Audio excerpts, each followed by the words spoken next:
Okay na yan. Ha? So dito gaganapin yung ano natin, yung live band sa pangsunod. Ikaw meron ang singer. Alas 12 daw ata yung ano yung magsimula yung ating live band alas 12. At ready na po yung ating mga music, ready na po siya. At syempre, ready na yung ating mga palamuti, mga green color, like ano, diba? So, dito naman tayo. At ayun kasi ba? Oh. May iced coffee pa pala dito. Sa'yo mo may istorya yung. Sa'yo mo may istorya. Nagapa siya. Murang Japon?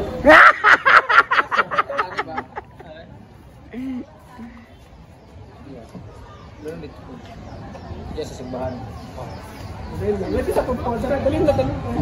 Ako man imong taga-video karon.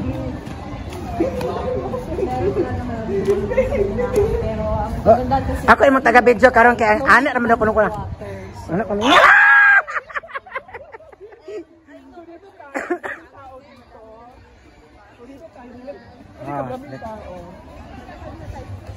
May nagtiyaw-tiyaw pala dito. Ito yung mga inihaw nila. Hi kuya! Ito yung mga inihaw. Ipagdali mga inihaw tayo. Ay, dito tayo sa mga tayo. Magtagay na ba? Magtagay na ta. Ayun, kami sabi ka sabihin. Ay, ikaw!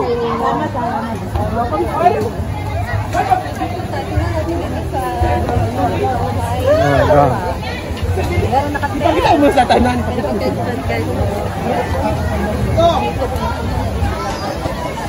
Dito mo tadandal siya, tadandal. Ay, bawal man ang kuan na. Bawal sa video. Kira. Ay, na. Ipagdala ito dito, Vicky. Maulog ito dito. Ha? Ipagdala sila dito. Akaulo. Akaulo. Ay. Alin na. Sa... Ikaw man ang pan-ano go.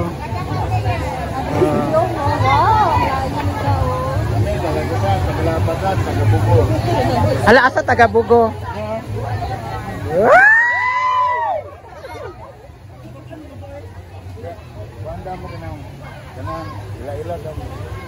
Mga utang. Sige go. Mangantayan madam. Bueno, madam, kena ikut dahit lang ni madam, ikut dahit sudah. Grabe na ikaigan dito.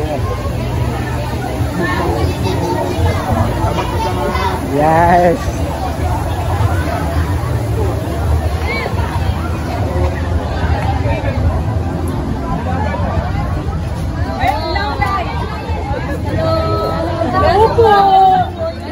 Hi.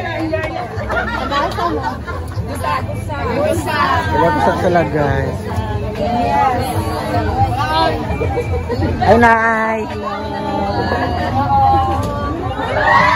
Ala, sagid. Sino ka dyan sa outfit mo?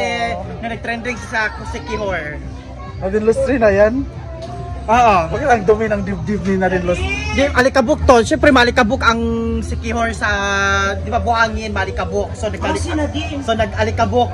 Nadin-lustre! No, nag-trending sa Sikihor. Siniraan mo naman yung Sikihor, maalikabok daw ang Sikihor. Grabe ka naman.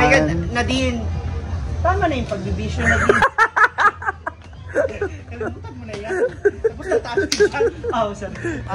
Nadine, since nasa Sikihor ka, kamusta yung mga natutunan mong orasyon? Pwede mo kami turuan ng isang, well, marami mga tradisyon ang Sikihor about sa mga orientation. Hala. Sa Bisaya pa, orasyon. Gumagamit Orientation? sila ng bato. Huh? Ano pa? Gumagamit sila ng karayong. Mga makikinang na bagay. Hindi, tapos manika.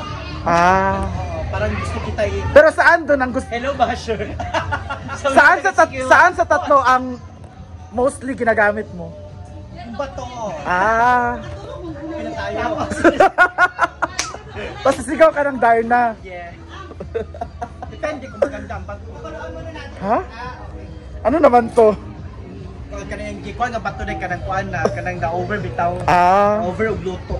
Ayaw mo ba nito? Ito. Teya! Teya! Halika na kang. May naalala naman ako. Sako-sako yan. Halika na kang. Ano naman to kang? Tulala siya kang. Naalala naman siya. Tulala siya, nakahiga siya. Yung paningin niya nasa ano, sa bubong. Ay sa ano, ceiling. Tulala lang siya. Ma'am Shirley, ma'am tapsilog daw. Kay Bakang. Ay, tiba-tiba siya. Grabe no? Uy, ilan sa inyo, supportahan nyo naman yung business ko. Hindi ka kami makalunok eh. Ayun. Sa kabusugan. Damay-damay na to. Ano yan, uy? Leeg. Ano ka naman daliri ko? Barbecue? Oo. Iba talaga yung Ma'am G. Kasi may plano na kasi sila mag-live-in eh, ano? At sa Manila na nga. Ang dami niyang racket, no? Dami nyo raw. Oo, nakita ko sa mga vlog niya. Tinatawag siya ng isang bigati na followers yung client. Kaya agad-agad pinalipad siya. Ayan sa mga nagpa-plano na pumunta dito sa Hinaguan, meron pong negosyo si Ma'am G. Uy, ngayon lang. Ngayon lang pala to. Pero may silong ka naman. Yes, may mga silong. Oo. Uy, sandali yung karne! Ano yun? Titimplahan naman natin kasi ito pang barbecue kasi paubos na yung iba. Hala, bongga pala no. Meron tayong pang barbecue, meron din tayong... Basta yung mga pupunta dito, punta na kayo dito sa Dali Canteen. Dali. Diba talaga? Ayun na yung mga marites natin sa bintana, oh. Numero 1 yan. Numero 1 nga, diba? Hindi pwede magpahuli. O, diba? Grabe sila. Nasa kanila ang tunay na chika. Correct. O, diba? Ay! Narinig ko naka-yellow daw yung pinag-uusapan nila. Matasin yung ay ano, kutsilyo. May babaunan lang ako. Bili daw si Rhea para sa pamilya niya. Rhea, ilang barbecue? Hoy, nagsugod na si Kakang! Tara na! Ayan na yung banda. Parang nahirapan ka. Kang, ano na? Tara na! Hi, Teg! Wapa kayo, eh. Fresh kayo. At saan naman? May sugod na pa. Halika na, ito na, oh. Ano ba, yun? Yun, di ba, be?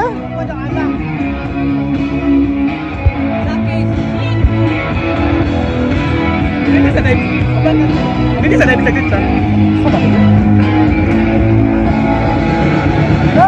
Stop! Isa kakahondan! Back to love you. I cry just a little. I think of letting go. I know girls on the river. I cry just a little when he plays piano. Sa paligid ng buong Hinaguan Farm, Alam ko anong kulay. basta brown. Kasi nga, organic. Wala ba nakakita? Mayroong 3 itlog. Ay! Merong 3 itlog na nakatago sa buong Hinaguan Farm. Make sure lamang po na kung makikita nyo siya or makikita nyo, ingatan lamang po ang mga bulaklak na wag pong masira. Same ba ang kulay ng 3 itlog or iba-iba? Basta yung itlog na yan, kapag dinala nyo po rito, i-verify po ng CEO/owner, comedian, content creator, and an artist, vlogger, beauty queen, Singer, na si dancer. Brent Damage. Singer, dancer. So sa makakakita po ng itlog, kapag babae, i-scramble natin. Kapag lalaki ang nakakita, boiled egg natin yan. Ito po, Pag tomboy, si Oyong na ang bahala dyan. So dahil dyan, pinapa-announce si Brand Damage, it's a prank. Visit ka, akala ko meron. Sa ulo to si Brenda.